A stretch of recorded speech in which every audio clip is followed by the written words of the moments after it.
Olá, boa tarde, eu espero que estejam todos bem. Esse vídeo ele é destinado à qualificação de mestrado do Programa de Pós-Graduação em Geologia da UFPR. Eu me chamo Jéssica Barcelos e eu sou orientanda da professora Camila Maier Ataide. A nossa pesquisa ela tem como título Nitrato nas águas subterrâneas da Bacia Hidrográfica Paraná 3, Comportamento Sazonal e Segurança Hídrica. Eu trago nesta apresentação para vocês a introdução e a caracterização da nossa área de estudo, quais foram os estudos que eu utilizei para embasar essa pesquisa, o material e métodos aplicados, assim como os resultados, discussões e conclusões preliminares, as nossas atividades futuras, os agradecimentos, quais foram as referências que eu utilizei nesta apresentação e o cronograma que a gente estipulou. Então, para começar, a gente tem que a água é um recurso fundamental à manutenção da vida e das relações socioambientais, tanto que ela é o pilar das nossas principais atividades, sejam industriais ou sociais. E por isso, a água em quantidade adequada ao consumo humano, ela deveria estar disponível para todos. Mas em 2019, a ONU publicou que a água contaminada ela mata mais do que qualquer tipo de violência no mundo. O que é muito alarmante, porque desde 2010 essa mesma instituição já declarou que a água em acesso adequado ao consumo humano ela é um direito humano e fundamental. Mas como isso não faz parte da realidade de todos, nos anos 90 surgiu um conceito chamado segurança hídrica, que assim como ele surgiu para nortear a gestão hídrica, ele norteia a nossa pesquisa e ele é pautado em trazer água em quantidade e qualidade suficientes a toda a população, isso independentemente dos eventos hidrológicos extremos, que seriam as secas ou as enchentes. Eu trago aqui para vocês uma figura esquemática que fala dos principais componentes da segurança hídrica que se baseiam principalmente na garantia, de água para a realização das nossas principais atividades, o controle da poluição e cuidado dos ecossistemas aquáticos, assim como a redução dos riscos associados às estiagens demoradas ou às chuvas torrenciais. Trago também um mapa de localização, pois a Bacia Paraná 3, que eu vou chamar aqui de BP3, ela está localizada no oeste paranaense, faz divisa com o Paraguai e com a Argentina. Eu coloquei como destaque um mapa de produtividade hidrogeológica, porque essa bacia ela depende das águas de um sistema aquífero muito importante, que é chamado de Sistema Aquífero Serra Geral. E esta bacia está na parte mais produtiva do aquífero. Tanto que dos 28 municípios presentes nessa bacia, 22 dependem de água subterrânea para abastecimento público. Então, por que a gente vai realizar essa pesquisa? Primeiramente, devido à importância das águas subterrâneas para exercer a segurança hídrica, já que 97,5% de toda a reserva hidrológica líquida do planeta é de água subterrânea. E também por conta da importância do sistema aquífero Serra Geral para a região, como eu já mencionei, principalmente para o abastecimento. E a gente vai falar de nitrato justamente porque o nitrato, atualmente, ele é o contaminante mais frequente das águas subterrâneas. Ele representa um perigo à saúde humana caso ele seja ingerido em altas concentrações. Daí a importância do monitoramento qualitativo desses mananciais, principalmente porque essa bacia ela possui um potencial de contaminação da agroindústria. Então, a gente tem como hipótese dessa pesquisa que as concentrações de nitrato elas vão variar conforme a sazonalidade climática e que também a sua origem e correlação elas vão poder ser ponderadas segundo o tipo de uso do solo, como para agricultura, industrial ou urbana. Por isso, a gente traz como objetivos mapear essa ocorrência do nitrato e o seu comportamento sazonal na bacia e trazer como objetivos específicos compreender essa relação de causalidade e efeito do nitrato com a sazonalidade climática, a profundidade de fluxo, o uso e ocupação do solo e a densidade demográfica. Para caracterizar a área para vocês, eu trouxe aqui dois mapas, do qual esse mapa A ele é da classificação do clima, onde a gente pode ver que a maior parte da bacia ela é classificada como do tipo CFA e na região oeste, o extremo norte da bacia, do tipo CFB. Resumidamente, significa que a bacia ela tem chuvas uniformes durante todo o ano, a precipitação é uniforme, por mais que o inverno ele seja classificado como a estação mais seca. Nosso mapa B, ele é um mapa do tipo de uso e cobertura do solo e eu gostaria de ressaltar aqui a quantidade de área dessa bacia destinada para atividades agropastoris, que são a agricultura, e as atividades de pecuária, de pastagem, etc. Trago também o contexto geológico, porque essa bacia está inserida no contexto da Bacia Sedimentar Paraná. A gente tem no extremo norte afloramentos de arenitos do grupo Kaiowá, da formação do Rio Paraná, mas majoritariamente a gente tem afloramentos de rochas magmáticas do grupo Serra Geral, que são rochas que sobrepõem as rochas sedimentares dessa bacia, né? E já foi mapeado recentemente que nessa bacia a gente tem 2 tipos de formações, que é a formação Paranapanema e a formação Pitanga, que afloram, inclusive, nessa região do PP3. No contexto hidrogeológico, como eu já falei para vocês, a bacia ela está no sistema aquífero Serra Geral, que eu vou chamar de SASG, mas é importante eu mencionar que o SASG ele confina um outro sistema aquífero muito importante, que é o sistema aquífero Guarani, que é também muito conhecido. E já foi proposto por outros autores, na região de Marechal Cândido Rondon, uma mistura entre as águas desses 2 sistemas por conta de estruturas tectônicas e fraturas. Eu trago também uma caracterização mais social, onde a gente tem que dos 50% dos municípios da BP3, eles são dependentes exclusivamente de água subterrânea e que desses 50%, 59% não possuem esgotamento sanitário. É importante ressaltar aqui que essas informações elas são referentes à Companhia de Saneamento do Paraná, ou seja, é um abastecimento público, né? Mas não significa que a gente não tenha poços tubulares, poços que tiram água subterrânea nas regiões que dizem que não é atendido pela Sanepar, né? Ou que só tem água superficial como forma de abastecimento. E a bacia Paraná 3, ela é autossuficiente quando a gente está falando da sua demanda hídrica, né? E 37% dessa demanda vai provir dos mananciais subterrâneos. E desses 37%, 49% são destinados para o abastecimento público e 27% para o agropecuário, que também é muito importante.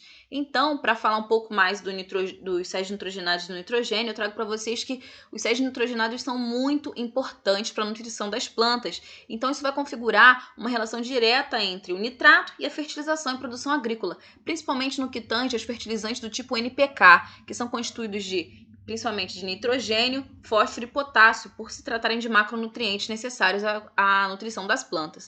E também, graças às propriedades físico-químicas do nitrato, ele é considerado um contaminante de alta estabilidade, mobilidade e solubilidade e é um poluente de alta incidência, principalmente por se tratar de um estágio final da oxidação da matéria orgânica.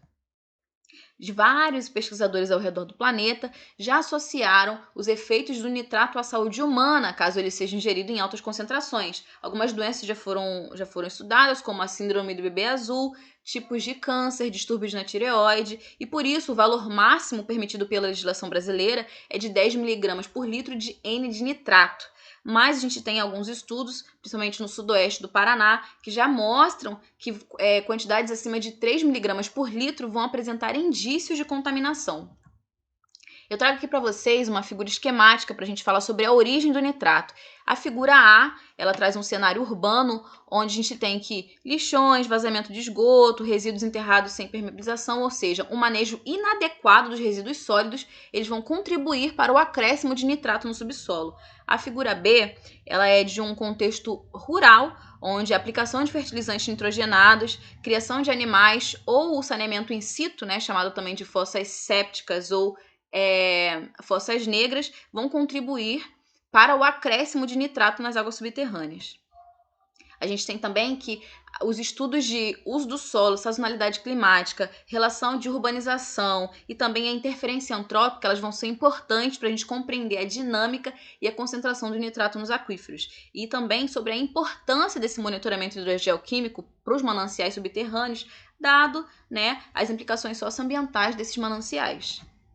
O material e métodos que a gente utilizou nessa pesquisa foi um banco de dados muito robusto, onde a gente separou principalmente em 3 grupos, de monitoramento hidrogeológico, sazonalidade climática e influência antrópica. Desse monitoramento hidrogeológico, a gente tem 39 poços que provém de um projeto chamado Hidrosfera, onde a gente teve até agora 4 campanhas em abril, julho e outubro de 2019 e janeiro de 2020. Então, nós fizemos análises físico-químicas e hidrodinâmicas, nós temos dados de sazonalidade climáticas, que são dados de precipitação, e dados de recarga, balanço hídrico, e dados de influência antrópica, que é a densidade demográfica, o tipo de uso do solo, esgotamento sanitário. Nós juntamos tudo isso através de geoprocessamento, uma análise estatística descritiva, sempre correlacionada aos poços, para que a gente conseguisse compreender o comportamento do nitrato.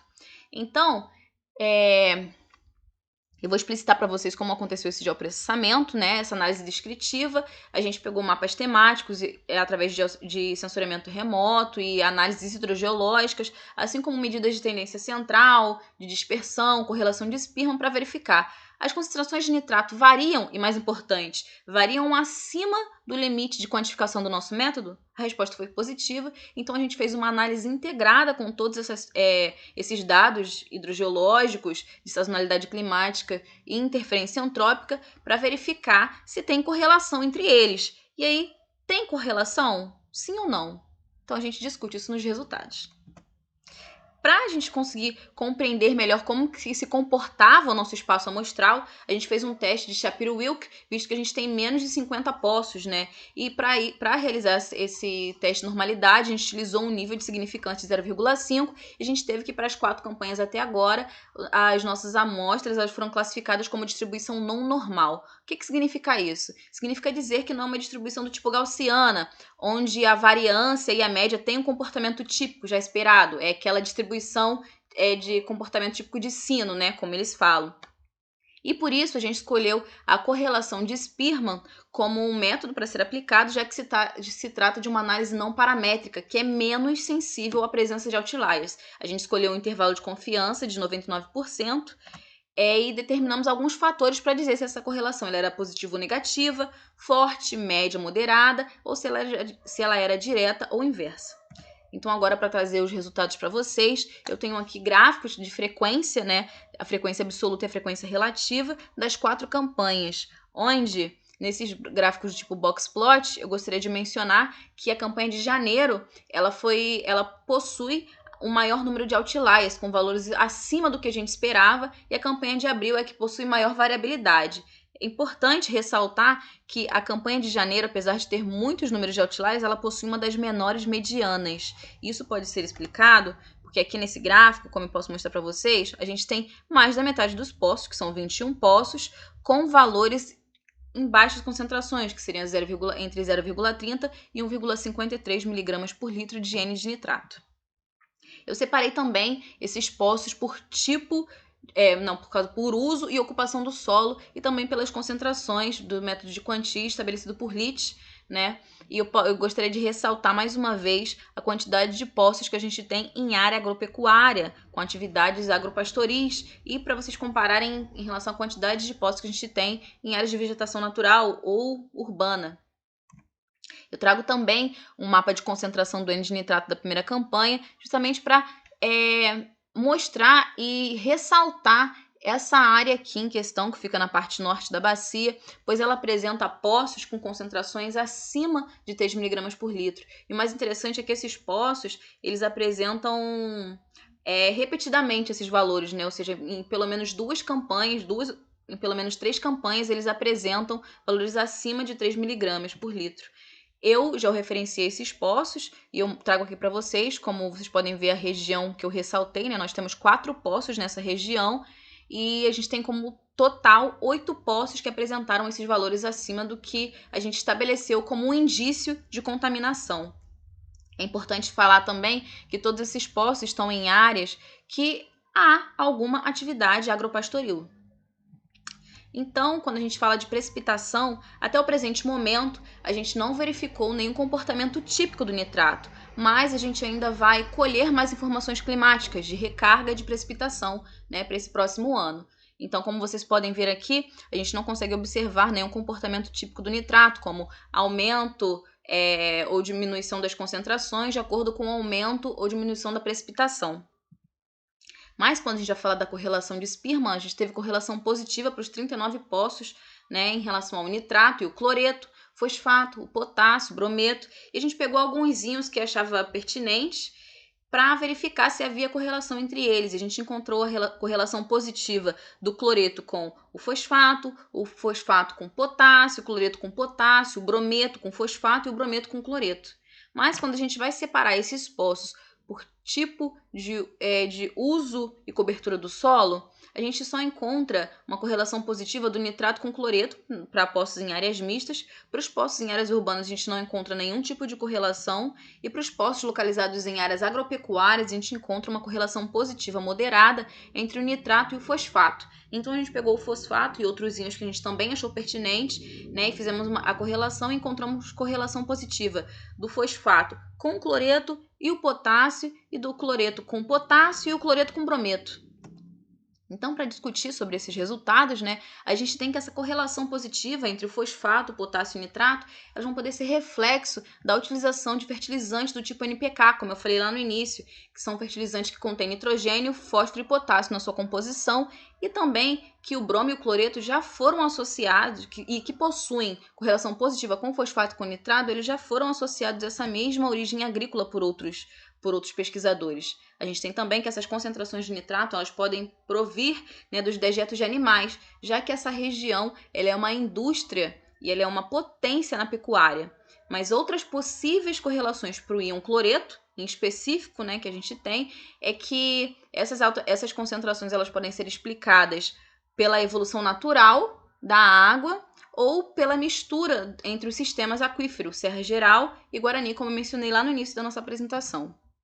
E a gente tem que, ainda que todos esses poços eles não apresentem nenhum valor acima do limite estabelecido pela legislação, que é 10 mg por litro de N de nitrato, essa presença constante do nitrato em concentrações indicativas de contaminação, que é 3 mg por litro, ela aponta, né, ela apresenta, demonstra que o SASG, na região da BP3, pelo menos, ele está recebendo um grande aporte de nutrientes, principalmente os nitrogenados. Por isso, a gente recomenda um monitoramento hidrogeoquímico constante para essa bacia e também, caso seja possível, análises isotópicas para conseguir compreender melhor sobre a origem desses compostos e avaliações de campos mais detalhadas para esses poços que já apresentam índices de contaminação. Essas são as nossas atividades futuras. A gente ainda vai ter mais 2 campanhas de amostragem para o ano de 2021, programadas para setembro e novembro. A gente também vai fazer um levantamento de dados de recarga para os anos de 2018 até 2020, para tentar estabelecer o lag time entre a precipitação e a recarga da BP3, né, que seria o tempo de escoamento da água da chuva até chegar no aquífero. A gente também vai focar agora em análises hidrodinâmicas, porque até o presente momento a gente focou mais em caracterização de uso do solo e análises hidroquímicas, e agora a gente vai focar mais em atividades que sejam relacionadas ao nível estático da água, a profundidade de fluxo da água, a entrada da água, para conseguir compreender melhor como que funciona a hidrodinâmica nessa porção da bacia. E através de avaliações geomorfológicas e pedológicas estruturais, ou seja, com espessura do solo, qual é o tipo de rocha, se passa algum padrão estrutural na região, a gente vai conseguir compreender melhor esse comportamento para confeccionar 2 artigos que vão derivar dessa pesquisa, com foco em monitoramento hidrogeoquímico, mas com temas diferentes, um com tema em segurança hídrica e o outro com tema em sazonalidade e uso do solo. Eu gostaria primeiramente de agradecer a CAPES, pois é a instituição que financia a minha pesquisa e é só através dela que eu consigo focar, né, e conseguir realizar essa pesquisa, me dedicar inteiramente a essa pesquisa. Agradecer também a Itaipu Binacional, porque é a empresa que financia o projeto Hidrosfera, que é o que cedeu os dados para o nosso projeto, e também ao Laboratório de Pesquisas Hidrogeológicas, mais conhecido como LPH, e o Programa de Pós-Graduação em Geologia da UFPR, pois é apenas através dessas 2 instituições que eu tenho a infraestrutura necessária para realizar essa pesquisa. Essas são as referências que eu utilizei nessa apresentação. Eu deixo para vocês aqui o cronograma que a gente estipulou para os próximos meses. Espero que vocês tenham gostado dessa apresentação. Tenham uma boa tarde, uma boa semana.